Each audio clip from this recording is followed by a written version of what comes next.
नमस्कार। आज हम डिस्कस करेंगे इम्पोर्टेंट हिमाचल प्रदेश जी के क्वेश्चन। सभी question exam point of view से इम्पोर्टेंट हैं। वीडियो के लास्ट में मैं आपसे क्वेश्चन भी पूछूंगा जिसका आंसर आपको नीचे कमेंट बॉक्स में बताना है। इस वीडियो का पीडीएफ फाइल और अदर वीडियो का पीडीएफ फाइल आप हमारे टेलीग्राम चैनल से डाउनलोड कर सकते हैं। तो टेलीग्राम का लिंक जो है वो नीचे डिस्क्रिप्शन बॉक्स में दिया हुआ है। तो चलिए डिस्कस करते हैं आज की वीडियो का फर्स्ट क्वेश्चन। सबसे पहला जो हमारे पास क्वेश्चन है वो है, one of the hydroelectric project of Himachal is unique in the sense that although physically it is part of Himachal, but its area is administered according to the rule of Punjab. The project is, यहाँ पर कहा जाता है कि हिमाचल प्रदेश का एक ऐसा project है जो फिजिकली तो हिमाचल प्रदेश में है, मतलब जो हिमाचल प्रदेश में है, परंतु उसका जो कंट्रोल है वो सारा पंजाब के पास है, पंजाब सरकार के पास है। पंजाब सरकार के रूल्स और रेगुलेशन के अकॉर्डिंग उसको चलाया जाता है।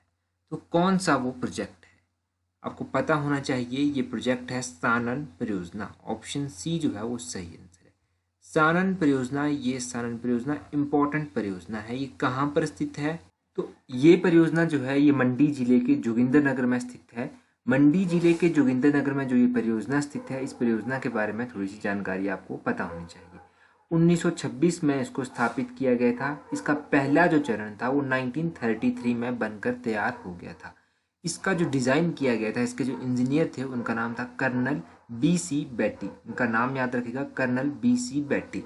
लॉर्ड विलिंगडन के द्वारा 1933 में जो था इसका उद्घाटन जो था वो किया गया था। ये आप याद रखिए इस परियोजना के बारे में। इस परियोजना की जो कैपेसिटी है वो है 110 मेगावाट। इसकी कैपेसिटी आप याद रखिएगा 110, 110 मेगावाट इसकी कैपेसिटी है। इस परियोजना को एक इंटरेस्टिंग बात इसके बारे में आप याद रखिए, इस परियोजना को जो था वो 99 ईयर्स के लिए जो था वो लीज पर दे दिया गया था, पट्टे पर दे दिया गया था। ये बात मैं आपको पहले भी बता चुका हूँ कि इस परियोजना को 99 ईयर्स के लिए पंजाब सरकार को जो था हिमाचल प्रदेश सरकार ने पट्टे पर दे दिया था। इसका जो लीज है वो कब खत्म होगा? इसका जो पट्टा है वो खत्म हो जाएगा 2024 में। 2024 में इस परियोजना का पट्टा खत्म हो जाएगा, ये भी आप याद रखिएगा। तो ये सानन परियोजना के बारे में इंपॉर्टेंट जानकारी है। मैं पहले भी कई बार आपको बता चुका हूँ, एक बार फिर से हमने रिवाइज किया। Next question, in 1950-1951 contribution of agriculture in total state domestic product is 1950-51 में कृषि क्षेत्र का कुल राज्य घरेलू उत्पादन में कितना योगदान था? देखो, बात करेंगे एग्रीकल्चर का जो कंट्रीब्यूशन है टोटल स्टेट डोमेस्टिक प्रोडक्ट में। टोटल स्टेट डोमेस्टिक प्रोडक्ट में जो 1950-51 में जो एग्रीकल्चर का कंट्रीब्यूशन था वो था 57.9%। ऑप्शन ए जो है वो सही आंसर है। ये 1950-51 का आप याद रखिए। इसके बाद 1967-68 में जो था कितना था? 1967-68 में ये हो गया 55.5%। ये भी आपको याद रखना है। उसके बाद 1990 और 1991, तो 1990 और 1991 में जो था ये कंट्रीब्यूशन हो गया 26.5%। ये कंट्रीब्यूशन और कम हो गया। और उसके बाद 2018-19 की अगर हम बात करें, 18-19 की अगर हम बात करें, 2018-19 में कंट्रीब्यूशन कितना है? तो ये कंट्रीब्यूशन हो गया है 8.4%। ये आप याद रखिएगा। इस जो डाटा मैंने आपको बताया कब से लेकर कब तक, 1950-51, 67-68, 1991 और उसके बाद 18-19। तो अगर फिर भी एक बार आपने डाटा पढ़ा है तो एग्ज़ाम में आप इसको करेक्ट कर सकते हैं। तो ये इम्पोर्टेंट डाटा था, इसके बारे में आपको नॉलेज होनी चाहिए। नेक्स्ट क्वेश्चन देखते हैं। नेक्स्ट क्वेश्चन है, how many districts in Himachal Pradesh send 5 MLA each to Himachal Pradesh legislative assembly? Himachal Pradesh के कितने जिलों में से 5 MLA हिमाचल विधानसभा में जाते हैं? देखो, क्वेश्चन इंपॉर्टेंट है। क्वेश्चन इंपॉर्टेंट इसलिए है क्योंकि डाटा पूछा गया है कि ऐसे कितने जिले हिमाचल प्रदेश में है जहां से 5 MLA जो है वो चुनकर जाते हैं हिमाचल प्रदेश विधानसभा में। इस क्वेश्चन का जो सही आंसर होगा वो होगा ऑप्शन सी, 5। ऑप्शन सी, तो 5 ऐसे जिले हैं जहां से 5 MLA जो है वो चुनकर जाते हैं। अब ये 5 जिले कौन कौन से हैं? तो ये 5 जिले हैं। पहला तो आ जाता है आपके पास चंबा, उसके बाद दूसरा जिला आ जाता है आपके पास हमीरपुर, उसके बाद तीसरा जिला आपके पास आ जाता है ऊना, और उसके बाद चौथा जिला आपके पास आ जाता है सोलन और पांचवा जिला आपके पास आ जाता है सिरमौर। अब देखो ये तो 5 जिलों की बात हो गई। ऐसे कितने जिले हैं जहां से 4 एमएलए जो हैं वो चुनकर जाते हैं? 4 एमएलए चुनकर जाते हैं। पहला बिलासपुर से जाते हैं और दूसरा जाते हैं कुल्लू से। यहाँ से जाते हैं 4 एमएलए। तो उसके बाद अगर बात करें कि कांगड़ा से कितने एमएलए जाते हैं, तो कांगड़ा से 15 एमएलए जाते हैं। कांगड़ा के बाद बात करें मंडी से कितने एमएलए जाते हैं, तो मंडी से 10 एमएलए जाते हैं। मंडी के बाद बात करें शिमला से कितने एमएलए जाते हैं, तो शिमला से जाते हैं 8 एमएलए। बात करें किन्नौर की, तो किन्नौर से 1 एमएलए और लाहौल स्पीति से भी 1 एमएलए। तो ये आप याद रखिएगा एमएलए के बारे में कि कहाँ से कितने एमएलए जो हैं वो चुनकर जाते हैं हिमाचल विधानसभा। अब आपसे पूछा जाए कि कितने ऐसे जिले हैं जहाँ से 5 एमएलए चुनकर जाते हैं, तो 5 ऐसे जिले हैं। उनके नाम पूछे जाएं तब भी आप बता सकते हैं। आपसे पूछा जाए कि कितने ऐसे जिले हैं जहाँ से 4 एमएलए चुनकर जाते हैं, तो 2 ऐसे जिले हैं। आपसे पूछा जाए कि कितने ऐसे जिले हैं जहाँ से 1 एमएलए चुनकर जाता है, तब भी 2 आपके पास ऐसे जिले हैं। तो ये आपको याद रखना है, डाटा इंपॉर्टेंट है। चलते हैं हमारे नेक्स्ट क्वेश्चन की ओर। नेक्स्ट क्वेश्चन हमारा क्या है? नेक्स्ट क्वेश्चन है Bakhshi Pratap Singh prominent freedom fighter was awarded. तो प्रसिद्ध फ्रीडम फाइटर बख्शी प्रताप सिंह को किस अवार्ड से नवाजा गया था? ये जो बख्शी प्रताप सिंह थे ये एक प्रसिद्ध फेमस फाइटर थे। इनको किस अवार्ड से नवाजा गया था? इनको नवाजा गया था ऑप्शन ए तगमा ए शत्रु नाश। अब बख्शी प्रताप सिंह के बारे में आपको पता होना चाहिए। देखो बख्शी प्रताप सिंह जो थे वो कांगड़ा जिले से बिलोंग करते थे। इनका जन्म 20 अक्टूबर 1912 को हुआ था और कहाँ पर हुआ था? डिस्ट्रिक्ट कांगड़ा की पालमपुर तहसील के चढ़ियार गांव में इनका जन्म हुआ था। 1931 में इन्होंने Indian national army Azad Hind फौज को इंडिपेंडेंट नेशनल आर्मी को इन्होंने ज्वाइन कर लिया था। उसके बाद 1952 में ये पालमपुर से कांग्रेस के टिकट पर इन्होंने चुनाव लड़ा था और जीते भी थे वहाँ से चुनाव। 1957 से लेकर 1962 तक पंजाब में ये उप मंत्री रहे और 1966 में पंजाब प्रदेश के पहाड़ी क्षेत्रों का हिमाचल में विलय हो गया और उसके बाद इनको जो था वो राजस्व मंत्री बनाया गया था। ये आप याद रखिएगा बख्शी प्रताप सिंह के बारे में। बख्शी प्रताप सिंह इम्पोर्टेंट पर्सनैलिटी है। एक इनका जन्म कब हुआ, कहाँ पर हुआ, कौन सा अवार्ड इनको दिया गया है, ये बेसिक सी जानकारी है इनके बारे में, ये आपको याद रखनी है। Next question, doctor YS Parmar Yashwant Singh Parmar was born in. इनका जन्म जो था डॉक्टर यशवंत सिंह परमार का कब हुआ था? अभी जो है आज जो है डॉक्टर यशवंत सिंह परमार की जयंती मनाई गई है 4 अगस्त को। ऑप्शन ए जो है वो सही आंसर है। 4 अगस्त 1906 को इनका जो था वो जन्म हुआ था। 4 अगस्त 1906 को याद रखिएगा। इनका जन्म जो था वो सिरमौर के भगतान गांव में हुआ था और इनकी मृत्यु जो थी वो 2 मई 1981 को हुई थी। 1981 में इनकी मृत्यु जो थी वो हो गई थी। ये आप याद रखिएगा। 1941 में इनको जो था वो सेशन जज के पद से जो था निष्कासित कर दिया गया था। ये प्रेसिडेंट भी रह चुके हैं all India state people conference के 1947 में। पहली बार ये मुख्यमंत्री बने थे 1952-56 में। पार्लियामेंट मतलब सांसद ये चुने गए 1957 में और इनको जो था वो एडवोकेट के रूप में भी देखा गया सुप्रीम कोर्ट के।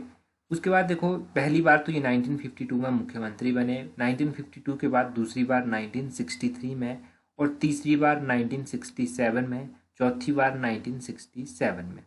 तो ये इतनी बार ये मुख्यमंत्री भी रहे थे। इनके द्वारा कुछ किताबें लिखी गई थी, उनमें से जो फेमस किताबें हैं उनको एक बार मैं रिवाइज कर देता हूँ।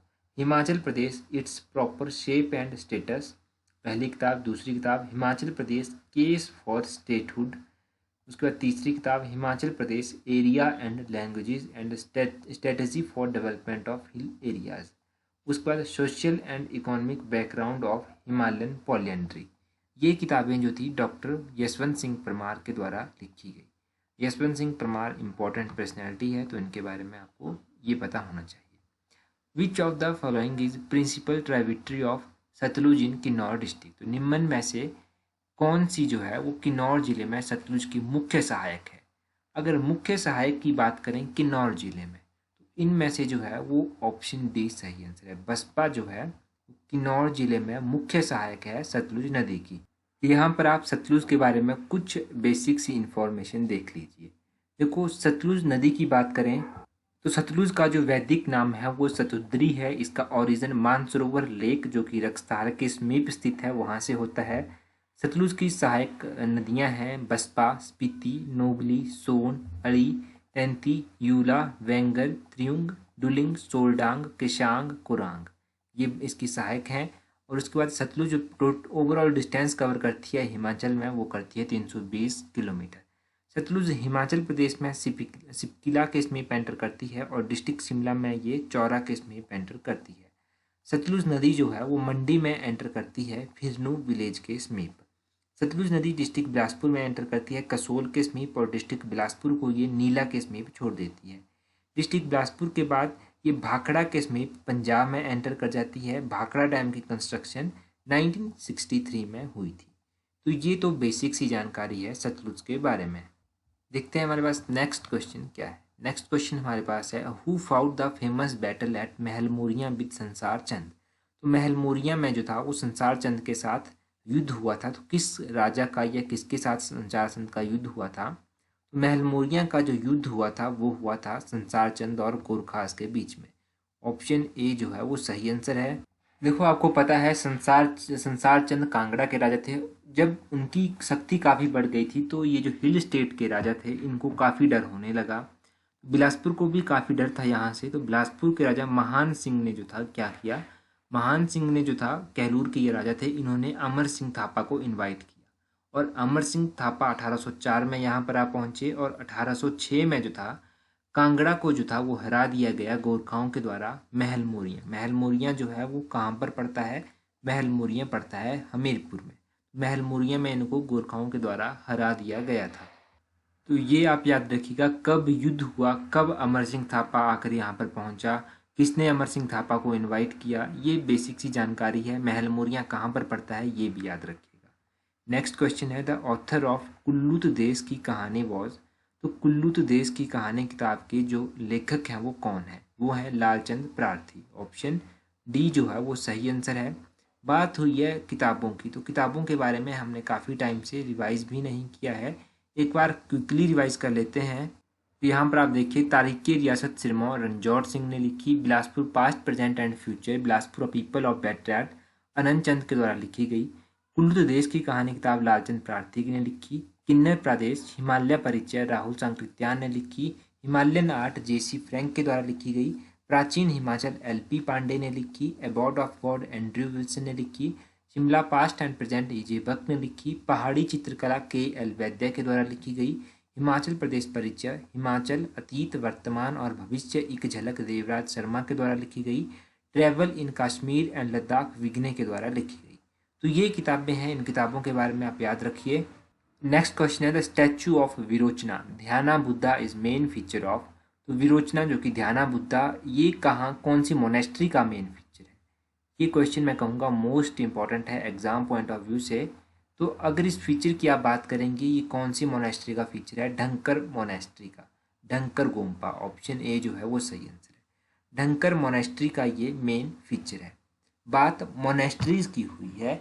देखो, कुछ एक मोनेस्ट्रीज ऐसी हैं जिनके बारे में हम पहले थोड़ी थोड़ी बात कर चुके हैं। एक तो हमने बात की थी गैमूर मोनेस्ट्री की। गैमूर मोनेस्ट्री जो है ये कश्मीरी स्टाइल को इन्फ्लुएंस करती है, या यहाँ से ये बनी हुई है। कश्मीरी स्टाइल यहाँ पर देखने को मिल सकता है गैमूर मोनेस्ट्री को। उसके बाद गुरु घंटाल गोम्पा। गुरु घंटाल गोम्पा जो है वो चंद्रा और भागा नदी का जहाँ पर संगम होता है उसके समीप कहीं पर स्थित है, तुपचिलिंग विलेज में। वैसे चंद्रा और भागा का जो संगम होता है वो तांडी में होता है, ये भी आप याद रखिए। उसके बाद ताबो मोनेस्ट्री। ताबो मोनेस्ट्री एक इम्पॉर्टेंट मोनेस्ट्री है और 996 AD में ये बनी थी अराउंड। और अगर इसको बात करें कि क्या कहा जाता है, तो अजंता ऑफ हिमालयस भी इसको कहा जाता है। 1996 में इस मोनेस्ट्री को जो था वो 1000 वर्ष पूरे हो गए थे बने हुए। तो ये आप मोनेस्ट्रीज के बारे में बेसिक सी जानकारी है, ज़्यादा कुछ खास नहीं है, याद रखिए।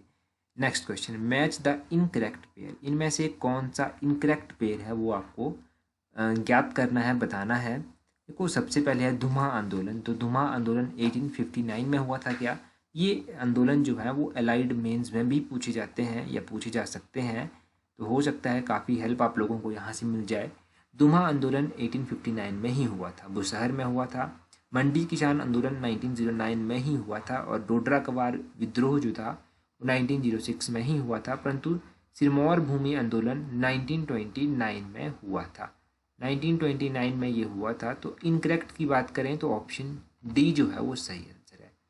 अब कुछ इम्पॉर्टेंट आंदोलन हैं उनको एक बार क्विकली रिवाइज कर लेते हैं।